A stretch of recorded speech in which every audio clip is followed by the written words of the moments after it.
안녕하세요. 하늘소리교회 이모상 목사입니다.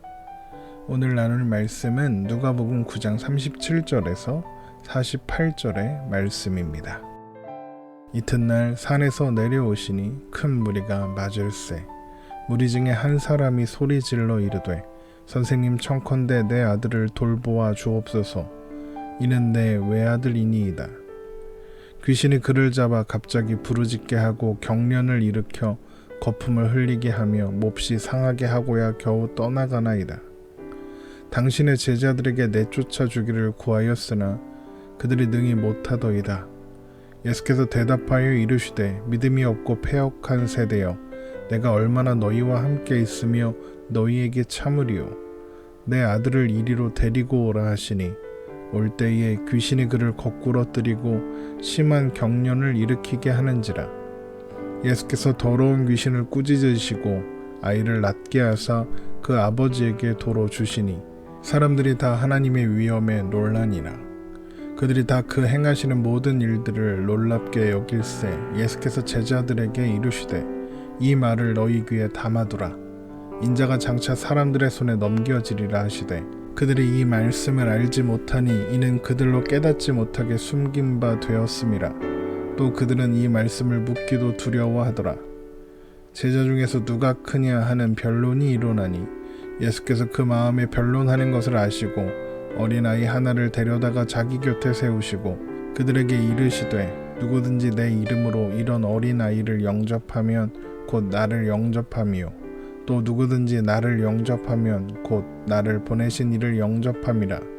너희 모든 사람 중에 가장 작은 그가 큰 자니라. 아멘. 예수님께서 변화산에서 지극히 영화로운 모습으로 변화되시고 또한 모세와 엘리야와 말씀하심으로써 예수님의 영광과 권세를 드러내셨습니다. 하나님께서는 구름 가운데 임하셔서 이는 나의 아들 곧 택함을 받은 자니 너희는 그의 말을 들으라 라고 선언하심으로써 그것을 다시 한번 확인해 주셨습니다. 그리고 이튿날 예수님과 제자들이 산에서 내려왔을 때 많은 무리가 예수님께 나와왔습니다. 그때 무리 중에 있던 한 사람이 선생님 청컨대 내 아들을 돌보아 주옵소서. 이는 내 외아들이니이다 라고 소리를 질렀습니다. 누가복음 9장 37절에서 38절의 말씀입니다. 이튿날 산에서 내려오시니 큰 무리가 맞을세. 무리 중에 한 사람이 소리질러 이르되 선생님 청컨대 내 아들을 돌보아 주옵소서. 이는 내 외아들이니이다.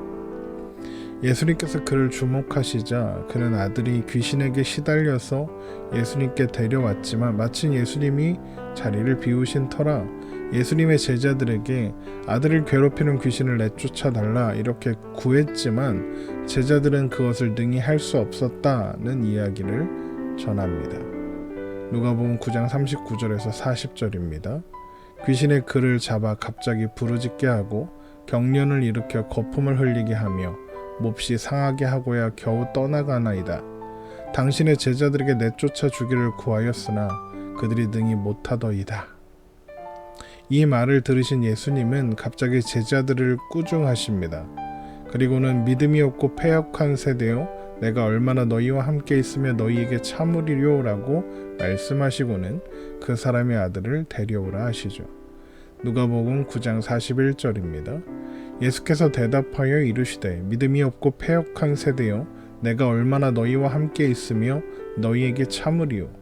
내 아들을 이리로 데리고 오라 하시니 아들을 예수님 앞에 세우자 귀신은 아들을 거꾸러뜨리고 심한 경련을 일으켰습니다.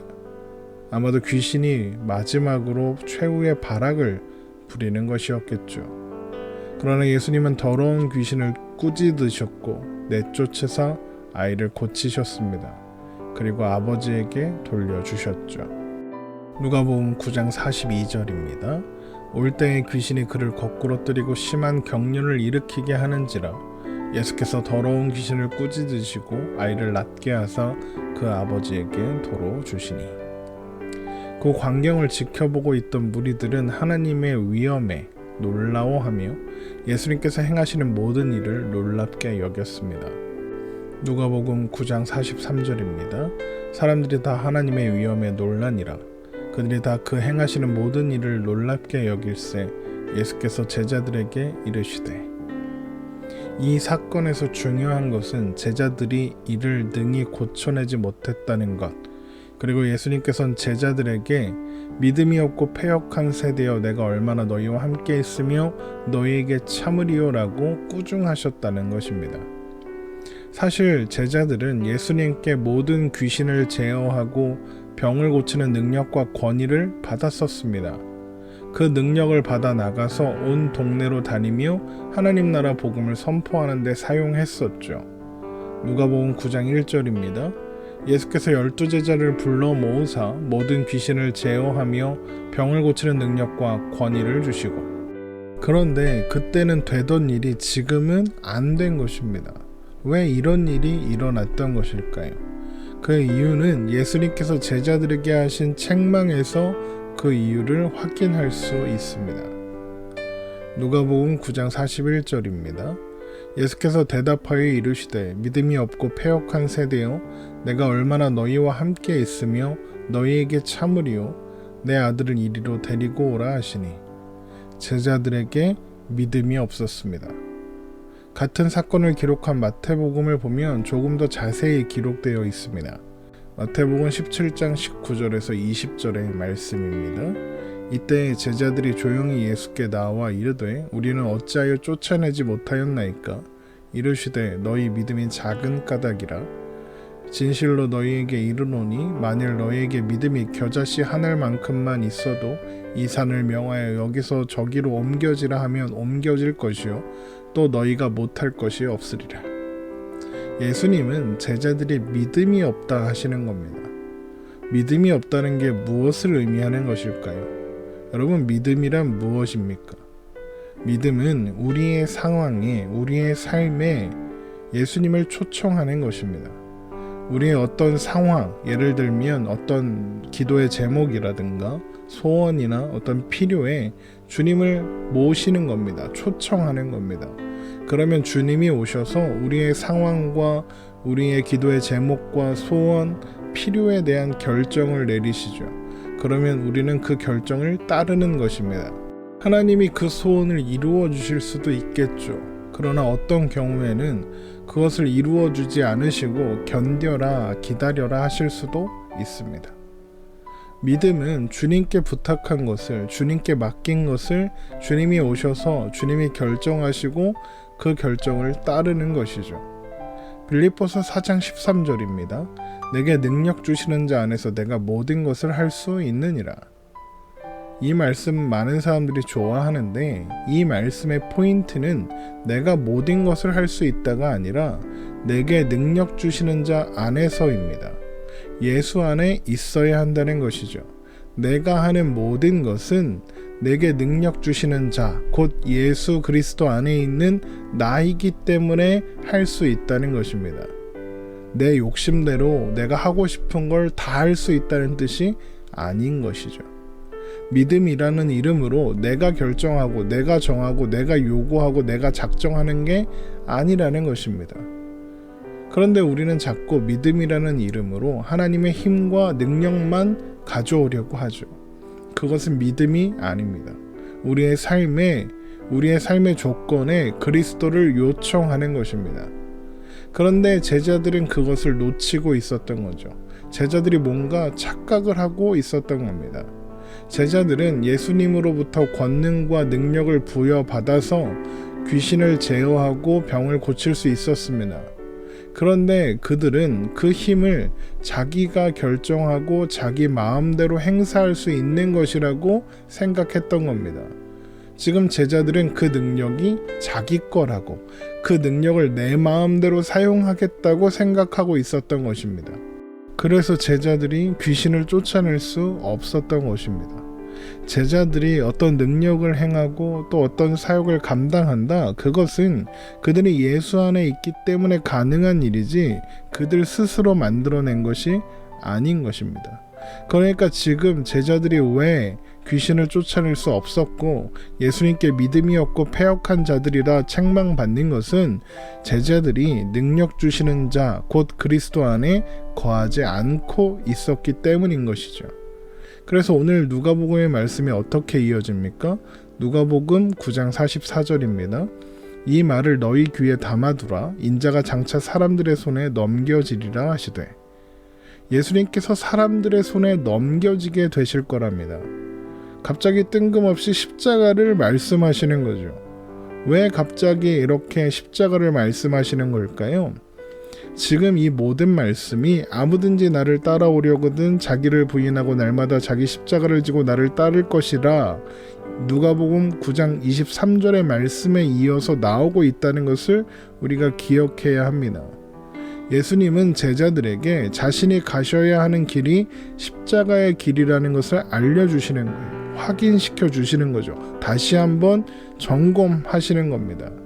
십자가의 길이 그들을 살리는 길이고 그들이 가지는 자랑과 힘과 능력이 다 십자가 안에 있다. 이것을 말씀하시는 거죠. 그러나 제자들은 예수님만이 지혜이시며 의로우시며 거룩하심이며 구원하심이라는 것을 놓치고 있는 거예요. 그들은 예수의 제자, 그 위치가, 그 이름이 자신들의 위치와 능력이라고 생각하고 예수님을 따르는 것에는 관심이 없었던 거죠. 그 영광을 받고 싶을 그뿐인 겁니다. 그래서 예수님이 그들에게 믿음이 없는 패역한 세대다라고 말씀하시며 책망하시는 거예요. 그런데 제자들이 어떻게 반응합니까? 못 알아먹고 침묵합니다. 누가복음 9장 45절입니다. 그들이 이 말씀을 알지 못하니 이는 그들로 깨닫지 못하게 숨긴 바 되었음이라. 또 그들은 이 말씀을 묻기도 두려워하더라.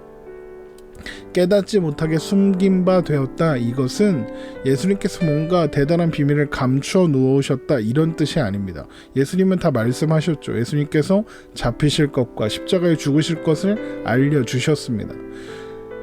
그런데 깨닫지 못하게 숨긴 바 되었다. 이 말은 그들 스스로 이 말을 받아들이고 싶어 하지 않기 때문에 나오는 반응입니다. 예수님의 말씀에 동의할 수 없는 거죠.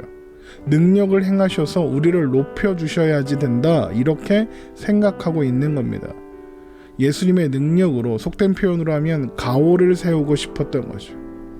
그래서 제자들이 어떻게 됩니까? 자기들끼리 누가 더 크냐 이걸로 논쟁을 하게 되는 겁니다. 누가복음 9장 46절입니다. 제자 중에서 누가 크냐 하는 변론이 일어나니 누가 더 높으냐 논쟁하는 겁니다. 이렇게 논쟁하는 제자들에게 예수님께서는 어린아이 하나를 데려다가 곁에 세우시고 예수님의 이름으로 어린아이를 영접하는 것이 곧 예수님을 영접하는 것이고 예수님을 영접하는 것이 곧 예수님을 보내신 하나님을 영접하는 것이다 라고 말씀하십니다. 누가복음 9장 47절에서 48절입니다. 예수께서 그 마음에 변론하시는 것을 아시고 어린아이 하나를 데려다가 자기 곁에 세우시고 그들에게 이르시되 누구든지 내 이름으로 이런 어린아이를 영접하면 곧 나를 영접함이요 또 누구든지 나를 영접하면 곧 나를 보내신 이를 영접함이라. 너희 모든 사람 중에 가장 작은 그가 큰 자니라. 당시의 어린아이는 아무런 권력도 지위도 권리도 없었던 존재였습니다. 그래서 어린아이들은 부모에게 전적으로 의존해야만 살아갈 수 있는 존재였죠. 그런데 예수님의 이름으로 어린아이를 영접하라 말씀하시는 거죠. 어린아이를 영접하려면 어떻게 해야 될까요? 어린아이보다 더 낮아져야 하겠죠. 한마디로 어린아이가 되라는 겁니다. 이게 어린아이가 되라 이게 순수해지라는 게 아닙니다. 전적으로 의존해야 하는 존재임을 알아라 이겁니다. 스스로 계획하고 결정하고 마음대로 하려고 하지 말고 하나님께서 가지신 능력과 지혜로 하나님이 계획하시고 하나님이 결정하시는 것을 따라서 그러니까 그 인도하심을 따라서 가야 한다 이 말씀인 겁니다. 그러니까 스스로 위대해지지 말라고 하는 겁니다. 비전 가질 필요 없다는 겁니다. 하나님이 비전 그 자체시니까요. 누가복음 14장 11절입니다. 무릇 자기를 높이는 자는 낮아지고 자기를 낮추는 자는 높아지리라. 이렇게 말씀하신 게 바로 그 의미인 거죠. 제자들도 그리고 또 오늘을 사는 우리들도 자꾸 명분을 세우고 어떤 위치를 가지려고 하고, 그래서 그 명분과 위치를 가지고 높아지고 자기를 세우고 싶어 한다는 거예요. 그러나 주님은 뭐라고 하십니까? 죽어야 한다 말씀하시는 거죠. 어린아이를 영접하는 자리로 내려가야 한다라고 말씀하시죠. 모든 사람 중에 가장 작은 그가 되어야 한다는 겁니다. 그런데 모든 사람 중에 가장 작은 그가 하나님 앞에서는 가장 큰 자라 인정받는다는 거예요. 아무든지 나를 따라오려거든 자기를 부인하고 날마다 자기 십자가를 지고 나를 따를 것이니라. 예수를 따르는 그 삶이 비록 좁고 험해 보여도, 모든 사람 중에 가장 작은 자가 되는 것처럼 어린아이가 되는 것 같아 보여도 그 삶은 하나님 안에 있으므로 그 인생과 존재는 가장 값지고 귀한 것이라는 거죠. 세상이 뭐라고 하든 상관이 없는 거예요.